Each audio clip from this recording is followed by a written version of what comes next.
Oh, hey guys, how you doing? It's Henry at Mowers and Blowers. Good morning. It's about 11 o'clock today, and boy, oh boy, did I have a crazy adventure yesterday. You know, it's funny how I started off that video yesterday where I say I'm going to go to Nick from Medford's house and let's see what the day brings, right? Well, the day brought plenty of excitement for me. A little bit of a panic, a little bit of worry, but I knew that the entire way there, I was just gonna go see my friend Nick, and just to pick up a hunk of junk, you know what I mean? But you never know when this stuff is gonna happen. As you guys know, my van broke down on the highway. Fortunately for me, I was able to coast off the exit and right into a parking lot of a Holiday Inn. My biggest fear is to be stuck on the side of a highway in between exits, where you're miles from the next exit. And it's precarious to be on the side of the highway like that, because if you guys watch videos, right, on YouTube, and it happens all the time, is that people are crazy out there on the streets or the highways, especially. You're not paying attention. Everybody's texting while you're driving. How many people have died or gotten into accidents because they're texting while driving? I'm guilty sometimes also. When I'm on local streets and stuff, I have to, communicate with somebody who needs to buy something or whatever, and I'm guilty of it too. Put the phone down. It can wait, honestly. I was lucky that I was able to get off the highway so I can avoid the danger of being on the side of a highway to figure out what happened to my van. But I had suspected the minute that the engine stopped that the battery was dead, obviously, and that I definitely needed, that the battery wasn't charging. I knew the battery was a good battery, it always starts up super strong, but my electrical gauges on the amps was always very hinky. It would always fluctuate between 8 and 18, it would move around all the time, However, my battery light never came on like that, but fortunately for my good friend Nick, and honestly, fellas, if you guys saw yesterday's video, Nick has got a heart of gold. Seriously, I mean, he'll give you the shirt off his back. He's a really good guy, and I'm very fortunate to have a good friend like Nick. And so once again, Nick, I owe you big time, man. Whatever you ever need, I owe you.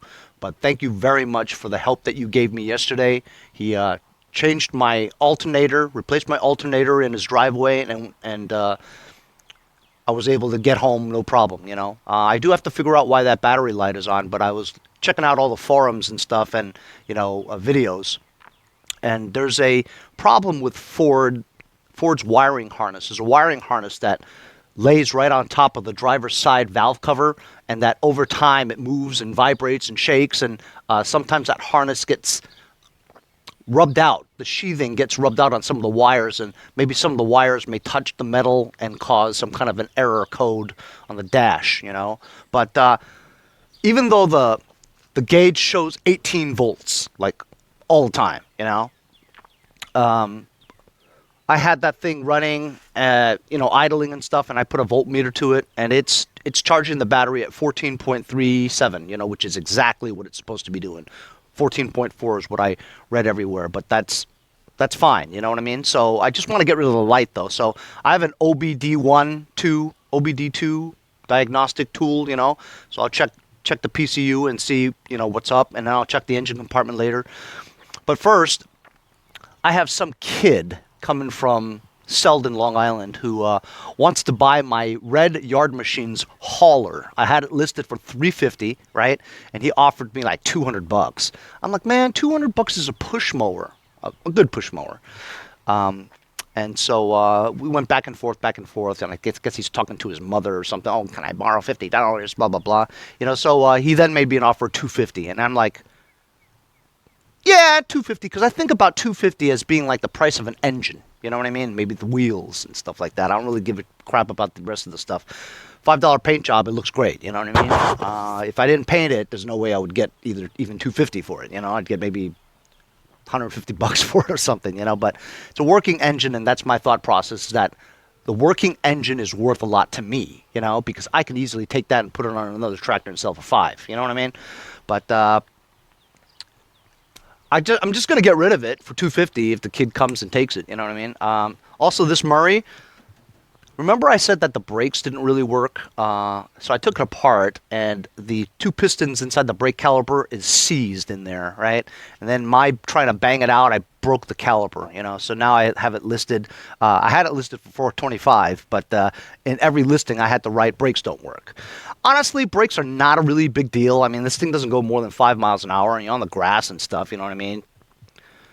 It'll just coast for an inch or two, you know, so it's not really a big deal. But I did write in the description. I tell everybody who wants to come and see it that, you know, the brakes don't work, right? It is an easy fix. Get another caliper, like 15 bucks on eBay, you know, and just screw it back on. It's easy. But some guy from Riverhead, which is about an hour away, is going to come look at this today. I'll probably let it go for cheap. Also, maybe 350 at the very most. I'll let it go for maybe 3. I'm not sure. I'll see. Oh, anyway, so I don't know why I'm not sitting on this. This is a typical mowers and blowers chair I found on the street the other day, or yesterday. I offered it to Nick, but I think his ass would just swallow this up, you know what I mean? Anyway, I'm going to go to the backyard and get the red yard machines out, put it on the street, get the Murray, put it on the street. Hopefully I'll sell 2 lawn tractors today and clean out my horde, so I can have room in here to put that yard machines that I got from Nick yesterday in the garage. Oh yeah, I gotta work on this someday too. Jamal a la tête. Look at that, man. Cleared. Is that cleared or what? You know, my grass isn't really growing. Rodimus Prime is left. Hopefully I'll get rid of this for $250 today. You know, it looks pretty good. Got my power washer in my trailer here. And of course I have had a lot of bites on this thing too.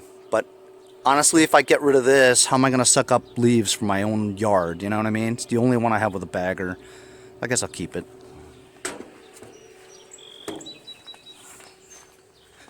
I want to get Rodimus Prime going too. I got to change the blades on that someday.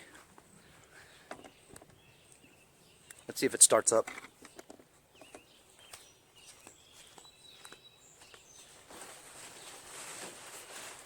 Just take a garbage bag and cover up the engine, because that protects the gas tank. You know, if you have any kind of leaks or the vent on the gas cap is too big or something, you know, moisture will get in there into the gas tank. So I cover up the entire engine and the gas tank, put the cover right over it, so at least there's no water that's going to go into the gas tank or the carburetor, you know? It's easy. Take a garbage bag. What do you guys think? You guys think it'll start? Choke. Yeah. No, there's no fuel shut off.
Of course, there's no gas in it now, and I ran over poo.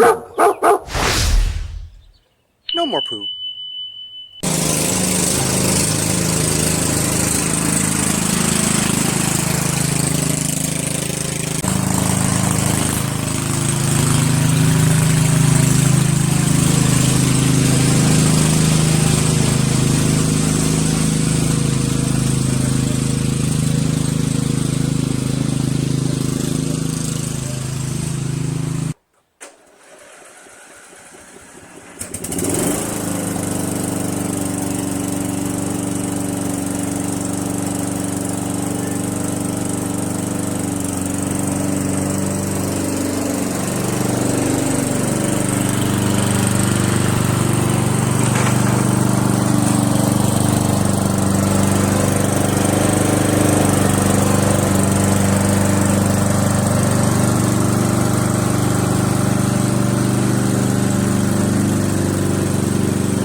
So as you guys saw, guy came, he took the red hauler, the yard machine's hauler away, gave me $250. I'm very happy. So I decided to take my OBD2 diagnostic tool, plug it in. So I'm gonna scan. So I see the battery or alternator red light on. Okay. It says no codes. Everything's fine. So I'm just going to erase that light. Erase done. Huh. The light is still on.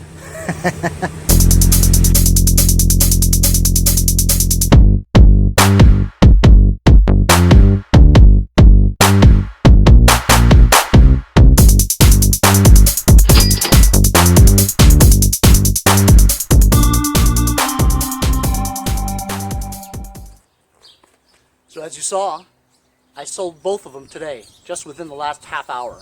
$250 for the yard machine's hauler, and then full price, $425 for the Murray. Scores! So since my alternator swap yesterday at Nick from Medford's house, my radio hasn't worked. So I went under here and checked out the fuse box, and there's a bunch of them that don't work. So I was actually just swapping them, the good ones with the bad ones, right? And I didn't want to get too confused. But then after I did some swap-a-roos, my engine wouldn't start. So then I replaced this one with another one, and it started. So I'm not going to mess with this anymore. I think there's like four fuses that are blown. And this one here, goes to nothing. Weird. I hate it when people jig stuff and you don't know what they did, you know what I mean? Don't even know what it's for. But either way, my radio doesn't work. And as long as my thing drives right now, I'm fine with it. So I'm going to order some of these fuses online and wait a few days to get them. I don't have these little tiny ones. So tomorrow's garbage day, so I'm just putting out all this stuff, and then I thought to myself, you know what, maybe I need those blades for something, and maybe I should try to get the belt off of there, because I might need that belt someday. It looks like it's still good. I hope it comes off. Ooh. I use my new Mowers and Blowers stool.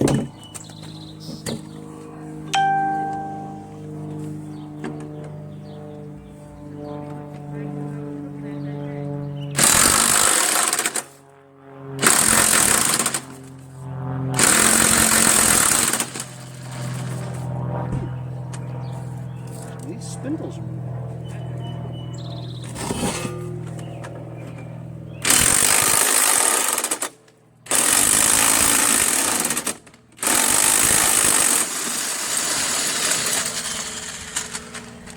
These are 21-inch blades, I believe.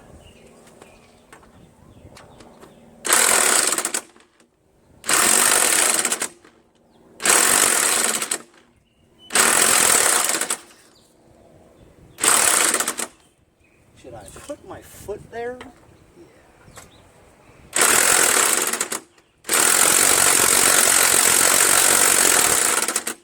So I gotta hold the other side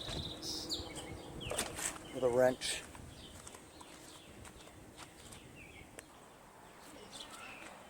I feel better now.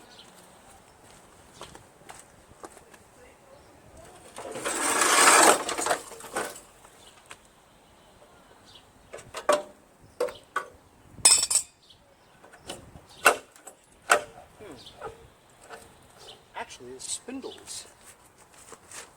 The shaft comes out pretty easily.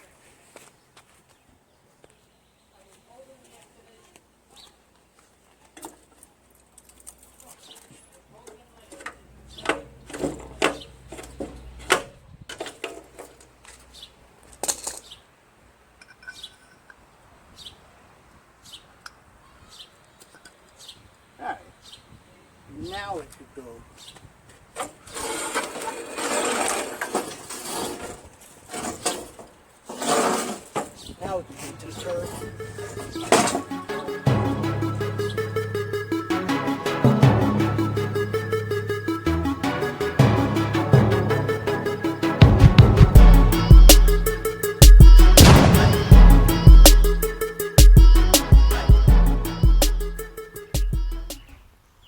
So can you believe it? I mean, I'm speechless, you know? Sold 2 lawn tractors today. The horde is cleared. I literally do not have any more lawn tractors to sell. This is Latet, right? And I only have Rodimus Prime. That's my utility tractor. I do need to change the blades on there because it does vibrate a little. But remember, Rodimus Prime is a 4-wheel steering lawnmower. It's very rare. How many 4-wheel steering lawn tractors you see out there these days, other than the new John Deeres, you know? And those John Deeres are like 2-3 grand. And I have my LT1000 with the bagger. That's it. Oh, and my Toro 616Z in the shed. And then I got my GT6000. But that's it. Those are all my personal ones, you know. I think if I'm going to give it another season, see if it snows. If it snows this coming winter, and I get to use my GT6000, then I'll keep it for a while, right? But if it doesn't snow even this season, and I don't get to use GT1000 not once, I'm going to sell it. That's right, sell it. In the meantime, I only have these 2 left to fix. Oh, and that Jamal Alatet. So this is the tractor, the yard machines that I got from Nick from Medford yesterday on my broken van on the highway adventure alternator swap. I'm charging the battery. It actually had a battery on it and Nick didn't take it. Thank you. I'm charging it just to see if it holds a charge. I doubt it. That's the next victim after this one. I took the liberty of removing the engine cover, and half of them broke because this goes into the aluminum block, and those bolts are like 8mm or something, and they just broke. So that'll be a pickle. But let's see what we find. Okay, I'm going to lift it. This thing is the plenum, if you will, and it's just bolted onto this. I'm not going to remove it. I'm just going to pull it out like this. Rat's nest. Here we go. Ta-da! Boy, oh boy. I got to put on a mask.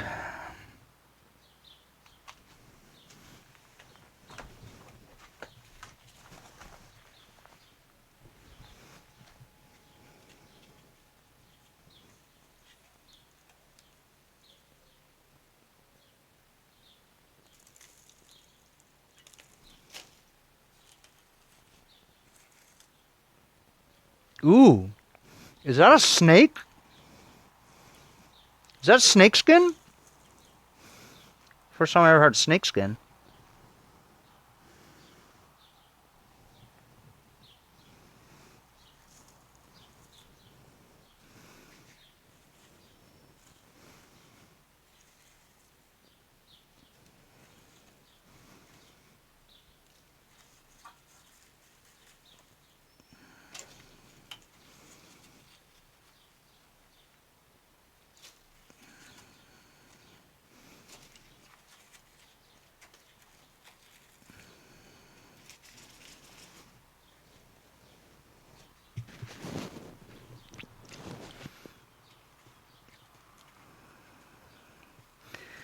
This magneto is Dunsky! There's no way I can blow this out in here because I don't want to get my garage filled with like a ton of dirt.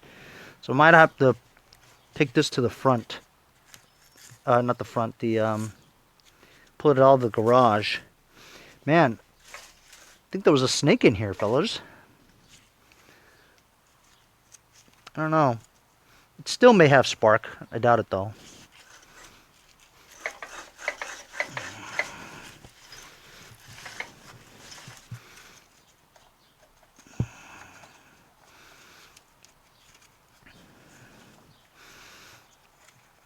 I'm gonna go get a battery and get some jumper cables and see if I can just jump that starter, see if it jumps up.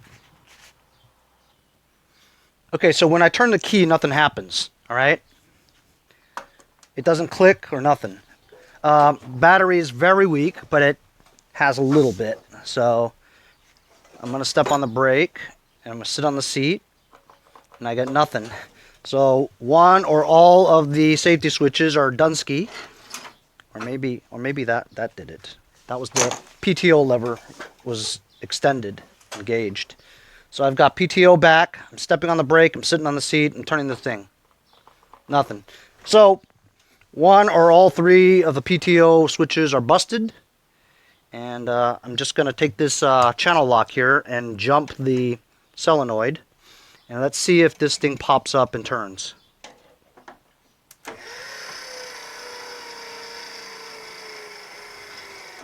Okay, as you guys see, it spins, right? But it doesn't spin fast enough because the battery is like so weak, you know, that it can't even turn this starter fast enough, you know. But it looks like it's loose, you know what I'm saying? So I think if it's spun fast enough. So I have to change the solenoid. I have to put a battery in, right? Put a battery, change the solenoid, grease this, and let's see if this turns. It probably will turn. Yep. Battery and solenoid. That'll take a while.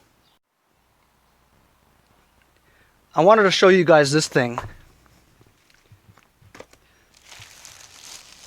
So like I said, I used to be sponsored by Liquid Ice energy drink. I still am, but right now Lucas is taking the front seat.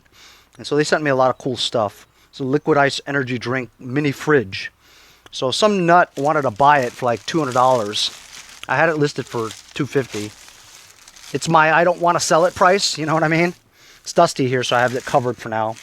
I was thinking about it, but if I don't sell it, I'm just going to keep it here and put some cold drinks in here, you know? During the summer, I'm going to need some cold drinks.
So as you guys saw through time lapse, I changed the 3-post solenoid to another 3-post solenoid, brand new one that I got from ProPartsDirect.net. They stopped sending me stuff, but as long as I'm using their stuff, I'm still going to shout you out. ProPartsDirect.com. Anyway, so I got that solenoid in there. As you saw, I had a rough time getting the old battery out because the terminals were so rusted. I had to grind the bolt off because if you turn the bolt, it was a single-ended carriage bolt, but it was so rusted and stuff that it turned along with it, you know, so it wouldn't move. So I had to grind the bolts off. And on one of them, I couldn't even do that. So I had to cut the wire, re-put another loop onto it. So I got a new battery in here. It's got a new solenoid.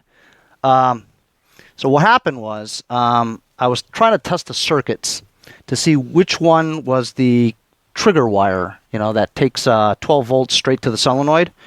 And I was getting 0 power in any of the harnesses, you know. And so I checked the fuse. The fuse was blown. It was a 15 amp fuse. Well, I don't have any 15 amp fuses. The blue ones, I only had a bunch of red ones. So as soon as I put the red one in, it blew. So I jumped it. I just put a thick gauge wire in it. Just touched it to see if something fried, whatever, but it's fine. So what happened was I bypassed the solenoid wire, took a straight wire right from the S tab on the ignition switch straight to the solenoid trigger tab. Right there, and then you know it's going to turn. See? So, starter works. Now the solenoid works. The battery works. Ignition switch works. We can crank this now. So I was going to crank it, right? And blow a little bit of the go-go juice into the carburetor, see if it fires up, right? But then I thought about it, and I have this currently plugged up by a rag, you know, so that none of this crap gets into it. So, if I tried to start it up and put go-go juice in it, all this stuff will fly around, get sucked into the carburetor, and that's no good. So what I'm going to do is, I'm going to yank the rag out.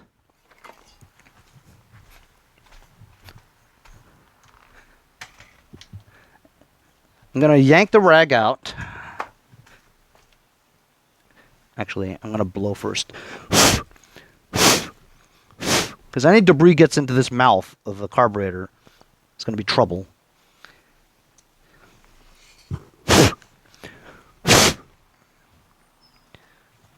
So the air filter's here. I'm going to blow some go-go juice.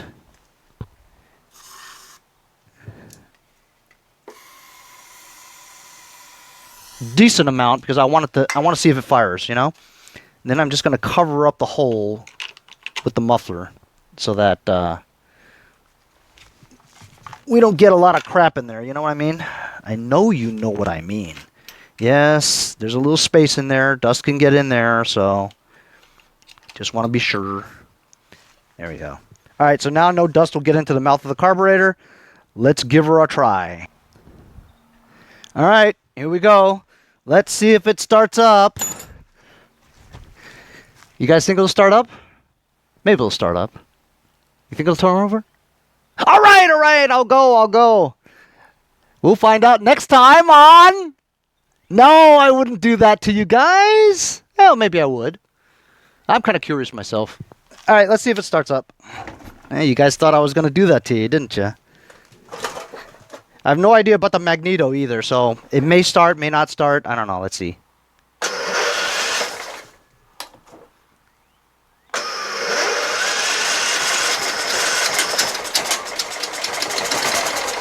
Woo-hoo!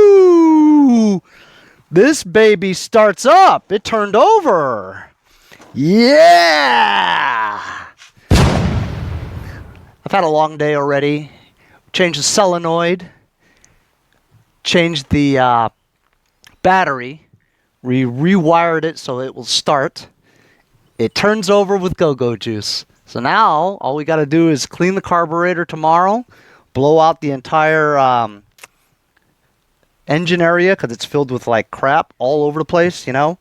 This magneto seems to be Dunsky, but look, it gave out spark. So it turns over. That's great. You know what I'm saying? Fantastic. Had a busy day today. I sold the last of my 2 lawn tractors. I don't have any more lawn tractors to sell other than this and that if I ever get these two going. The only thing I have left now is my LT1000 with the bagger that I need for myself, right? I got my Toro 616Z0 turn, which I use to cut my lawn, right? But it doesn't have a bagger. Ideally, if I got a bagger for that, or maybe I fabricated one with parts to make it work, I could sell the LT1000. You know what I mean? But until then, I have to keep the LT1000 because there's nothing wrong with it. It's a good mower, you know? And then I've got my GT6000 snowplow tractor, you know, and that's it. Oh, and the Jamal Alatet in the backyard, which I really don't want to do anything with, you know. Got a couple of push mowers to sell. I have a Honda I still haven't gotten to. I got two power washers that I haven't gotten to. I haven't gotten to that yard machines either. So, you know, one thing at a time. I did sell that Homelight weed whacker for $60 yesterday. That's the one I spent $13 on to get the carburetor going. So $35, $37 profit, whatever. It's fine. Actually, $47 profit. That's not bad. I did a lot today. Troubleshooted my van. Found out that I don't. I have like 5 fuses that are out, which is probably why my radio doesn't work. Or there's probably lots of electrical issues there. But whatever. It starts, runs. It can haul crap if I want to, and that's all I needed to do. And it has lights. I'll figure that out when I go buy some fuses. But anyway, thanks a lot for following us along here on another episode of Mowers and Blowers to get this Scott's Murray lawn tractor going. I think my buddy Larry said he told me he has a Scott's deck. So maybe we'll make a deal or something like that. He gives me the deck or I give him the tractor. You know what I mean? It doesn't matter to me. Well, we'll see you guys next time on Mowers and Blowers.